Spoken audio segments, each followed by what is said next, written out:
Je les embrasse, ces abonnés, parce que ce Prime, c'est le Prime du public. Et comme je l'ai fait sur scène, Bonjour à tous, chers passionnés de célébrités, de musique et de télé-réalité.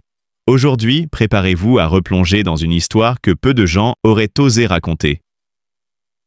Un récit où les paillettes se mêlent à la rancune, où derrière les caméras d'un château enchanté, se cachent les blessures d'ego et les secrets d'une génération devenue star trop tôt. Oui, nous parlons bien de la Star Academy. Ce programme culte qui a façonné toute une époque et plus précisément d'une figure devenue mythique, Nolwenn Leroy. Mais cette fois, ce n'est pas pour ses chansons envoûtantes ou sa discrétion légendaire que son nom refait surface. Non. C'est à cause d'une confession explosive, signée d'un ancien camarade d'aventure, George Alain Jones. Quelques jours avant le lancement très attendu de Star Academy 13, cet ancien élève a décidé de vider son sac face à Jordan Deluxe sur YouTube. Et ces mots ont fait l'effet d'une bombe dans le petit monde du divertissement français. Sans détour, il a lâché. Je ne la supportais pas, je la détestais. Une phrase lourde, brutale, presque inimaginable quand on pense à l'image publique de Nolwenn, celle d'une artiste élégante, réservée, toujours en contrôle d'elle-même. Mais derrière cette façade parfaite, y avait-il une personnalité plus complexe, plus tranchante, moins accessible? Quand le rêve tourne au duel silencieux. Pour comprendre ce qui s'est réellement passé, il faut revenir 20 ans en arrière, dans le château de Damary-Lélis. Une demeure devenue légendaire, où des dizaines de jeunes apprentis chanteurs se battaient chaque jour pour réaliser leurs rêves, devenir une star. Mais derrière les cours de chant, les chorégraphies et les caméras omniprésentes, se jouaient aussi des batailles invisibles, celles de l'ego, de la jalousie, de la survie dans un univers où l'attention du public valait plus que tout. Selon Georges Alain, Nolwenn aurait toujours cultivé une certaine distance. Une froideur, dit-il, qui aurait isolé la jeune femme du reste du groupe. Il la décrit comme ambitieuse, concentrée à l'extrême, parfois insensible à la convivialité des autres élèves. Mais d'un autre côté, peut-on lui reprocher d'avoir pris le jeu au sérieux? Après tout, pour Nolwenn, chaque répétition, chaque prestation était un pas vers un avenir qu'elle savait fragile. Ce n'était pas seulement une émission, c'était sa vie, son identité artistique en train de naître. Et c'est peut-être là que tout s'est joué, dans cette différence de vision. Pour certains, Star Academy n'était qu'une aventure humaine, une expérience joyeuse. Pour Nolwenn, c'était un combat intérieur. Elle voulait exister, durer, prouver qu'elle méritait sa place dans un monde souvent impitoyable. Et cette intensité, cette rigueur absolue, a pu être perçue comme du mépris. Sexual, la rancune d'un camarade ou le poids d'un malentendu, les propos de Georges Alain n'ont rien d'un simple règlement de compte. Ils révèlent aussi le malaise de toute une génération d'artistes de télé-réalité. Ces jeunes gens, projetés du jour au lendemain sous les projecteurs, ont vécu une ascension brutale, suivie, pour beaucoup, d'une descente tout aussi rapide. Dans ce contexte, comment ne pas ressentir de la frustration, voire de la rancune, en voyant certains réussir, là où d'autres ont été oubliés? Il faut rappeler que, contrairement à Nolwenn, Georges Alain n'a pas poursuivi une carrière musicale durable. Si son passage dans l'émission lui a offert une notoriété instantanée, il n'a jamais connu la reconnaissance artistique que son ancienne camarade a obtenue au fil des ans. Aujourd'hui encore, Nolwenn continue de remplir des salles, de sortir des albums salués par la critique et d'incarner une élégance rare dans l'industrie. Alors, cette déclaration choc, je la détestais, n'est-elle pas aussi le reflet d'un sentiment d'injustice? D'un déséquilibre né de deux destins opposés? Il y a dans cette rancune quelque chose de profondément humain. Deux jeunes gens, enfermés dans un château, confrontés à la gloire, à la peur de l'échec, à la comparaison constante. Et 20 ans plus tard, l'un d'eux ravive la mémoire d'une tension jamais vraiment apaisée. Nolwenn Leroy, la perfection dérangeante. Depuis ses débuts, Nolwenn Leroy incarne une forme de perfection. Toujours mesurée, jamais vulgaire, fidèle à son univers poétique et breton, elle a su traverser le temps sans se perdre dans les excès du star system. Mais cette perfection, justement, a souvent dérangé. Derrière les applaudissements, certains la jugent froide, distante, presque inaccessible. Et dans un milieu où la camaraderie forcée est monnaie courante, cette pudeur a pu être mal interprétée. Le témoignage de Georges Alain, aussi dur soit-il, offre une autre lecture, celle d'une femme exigeante, consciente du prix du succès, prête à se protéger pour ne pas se faire écraser. Et si sa distance n'était qu'un bouclier? Un moyen de garder son authenticité dans un environnement où tout, des émotions aux amitiés, semblait scénarisé pour la télévision? Nolwenn n'a pas répondu à ces attaques. Fidèle à elle-même, elle garde le silence. Et ce silence, paradoxalement, parle plus fort que 1000 mots. Il traduit la hauteur, la sagesse de celle qui sait que la vérité n'a pas besoin d'être criée pour exister. Ce qui intrigue surtout, c'est le moment choisi pour ces révélations. À quelques jours du retour de Star Academy 13 ans, difficile de ne pas y voir une coïncidence ou une stratégie. Le nom de Nolwenn Leroy, associé à la franchise, attire instantanément l'attention du public. Et si cette confession venait simplement nourrir la nostalgie d'une époque, tout en offrant à l'émission un peu du drama que les spectateurs adorent, mais il serait réducteur de n'y voir qu'un calcul médiatique. Car ces mots, qu'ils soient sincères ou non, réveillent aussi un questionnement plus profond. Que reste-t-il des liens forgés dans les coulisses d'un rêve collectif? Les blessures du passé se ferment-elles vraiment? 2 décennies plus tard, Star Academy reste une légende. Pour beaucoup, Nolwenn Leroy en est le symbole, la réussite, la discipline, la grâce. Pour d'autres, elle demeure une énigme, une artiste que l'on admire sans jamais vraiment comprendre. Et c'est peut-être cette dualité qui la rend si fascinante. Ce nouveau scandale, s'il en est un, ne ternit pas son image. Il la renforce, au contraire. Car dans un monde où tout s'oublie, les personnalités qui divisent sont souvent celles qui marquent le plus. Nolwenn Leroy, que l'on l'aime ou qu'on la critique, appartient à cette catégorie rare d'artistes qui laissent une empreinte durable, précisément parce qu'elle ne se livre pas entièrement. Le scandale oublié de la Star Academy, rancune, blessures et vérités étouffées. Le 18 octobre prochain, le château de Dammarie-les-Lys s'illuminera à nouveau. Les portes s'ouvriront, les projecteurs s'allumeront et les couloirs résonneront des premières notes de musique. La Star Academy fait son grand retour pour une 13e saison très attendue. Mais tandis que le public se prépare à accueillir une nouvelle génération de talents, un fantôme du passé vient troubler cette fête.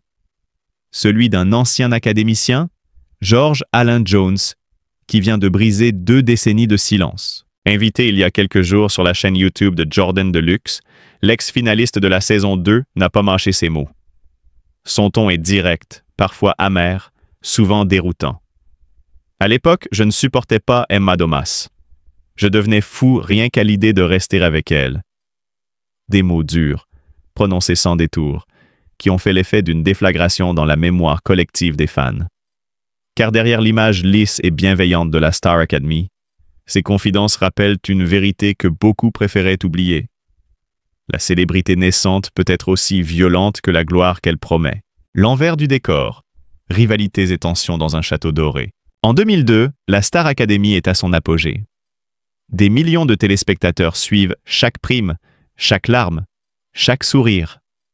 Le château de Dammarie-les-Lys n'est pas seulement un lieu d'apprentissage, c'est une bulle sous pression, un laboratoire d'émotions humaines. Tout y est scruté, commenté, analysé. Derrière les murs de pierre, les candidats vivent ensemble, dorment ensemble, chantent ensemble. Et, inévitablement, les tensions s'accumulent. Nolwenn Leroy, alors âgée de 20 ans, incarne la douceur bretonne. Elle séduit le public par sa voix cristalline et son tempérament réservé. À ses côtés, Emma Domas, charismatique et volontaire, semble prête à tout pour percer. Et puis il y a Georges Alain, impulsif, authentique, souvent à contre-courant. Il ne supporte ni l'hypocrisie, ni les faux-semblants. Il entre à la Star Academy comme on entre en résistance. Ses aveux récents prennent alors une autre dimension. Plus qu'une rancune, Ils traduisent la fracture d'un homme incapable de se fondre dans un système calibré pour produire des stars dociles. Si on m'avait forcé à passer 2 semaines avec celle que je détestais, j'aurais détruit le château, plaisante-t-il, mi-ironique, mi-sérieux. Mais derrière cette phrase se cache peut-être une vérité plus douloureuse. Celle d'un jeune artiste égaré dans une machine médiatique qui broyait les personnalités trop fortes. Les cicatrices invisibles de la célébrité. 20 ans ont passé. Pour le grand public, Nolwenn est devenue une icône de la chanson française. Emma, plus discrète, a tracé un parcours indépendant, sincère et poétique. Quant à Georges Alain, il s'est éloigné de la lumière, préférant la tranquillité d'une vie sans micro ni caméra. Mais sa voix, lorsqu'il évoque cette période, tremble d'une émotion contenue.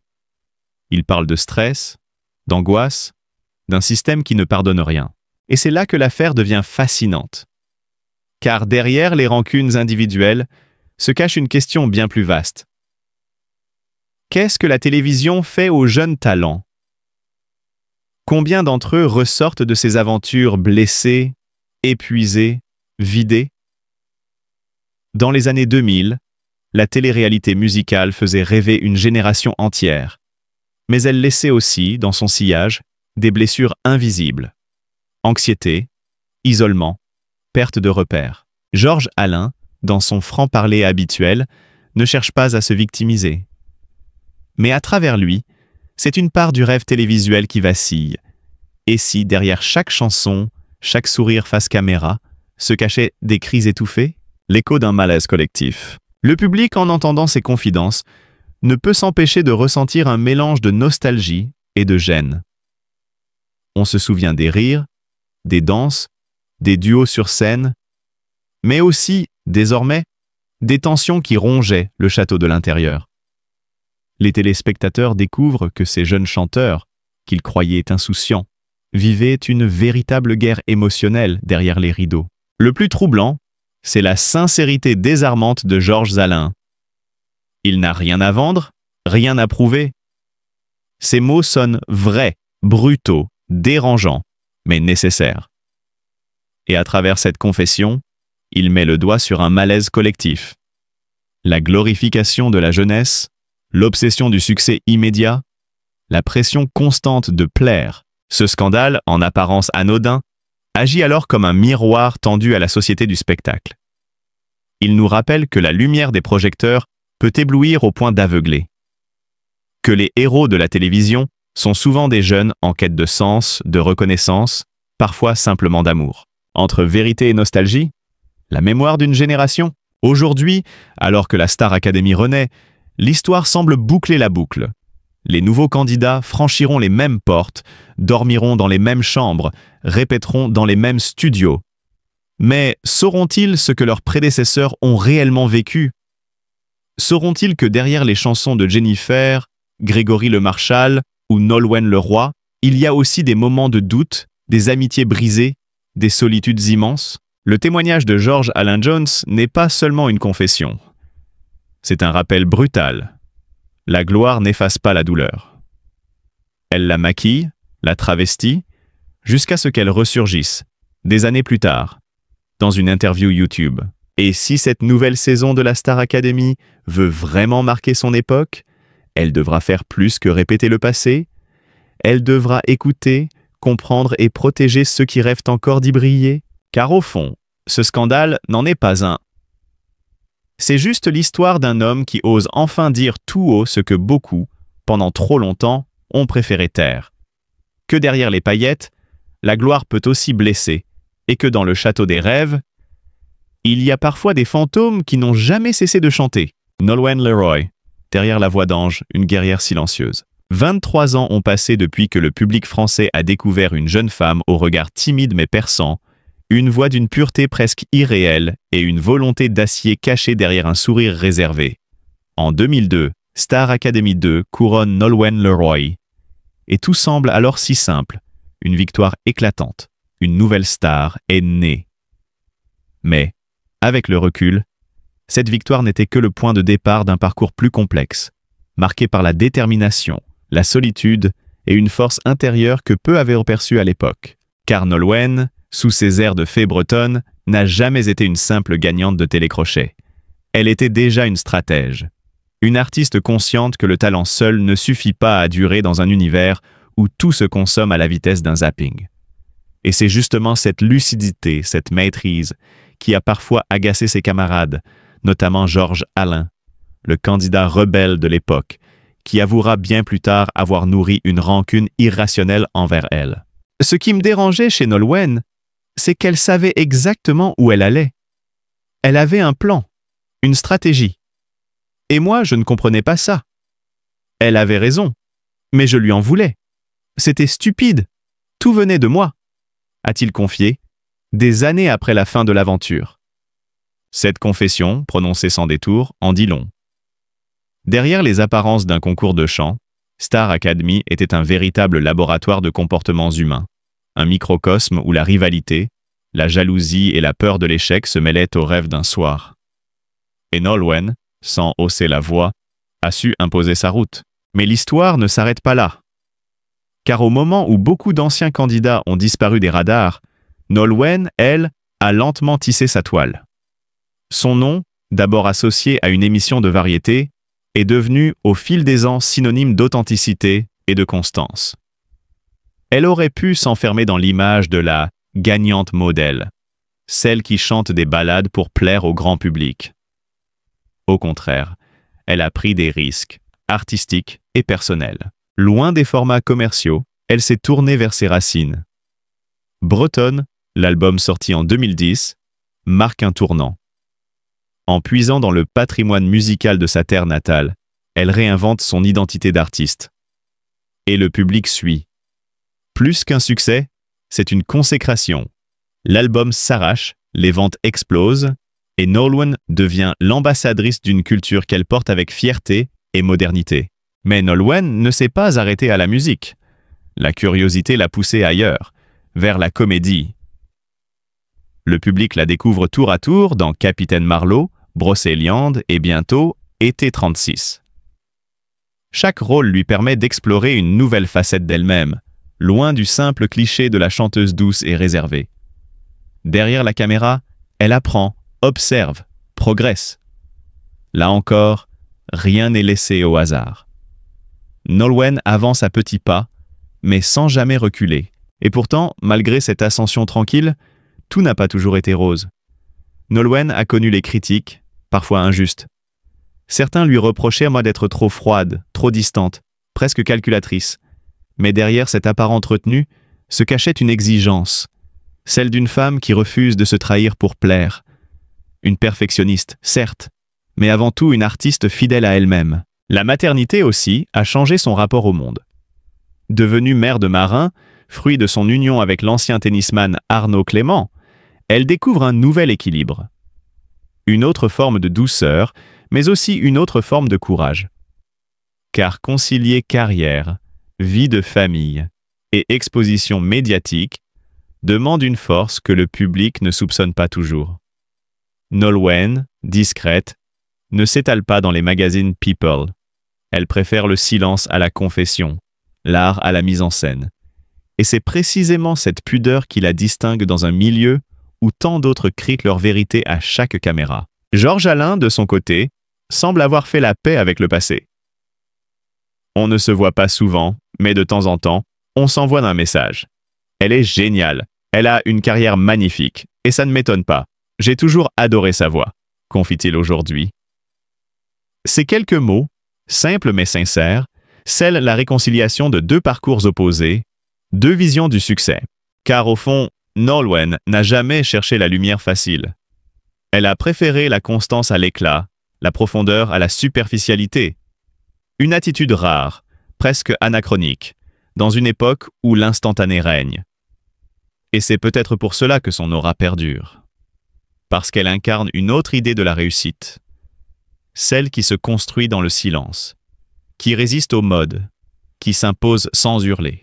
Aujourd'hui, lorsqu'on évoque Nolwenn Leroy, ce n'est plus seulement la gagnante de Star Academy qu'on voit, mais une femme accomplie, une mère apaisée, une artiste respectée.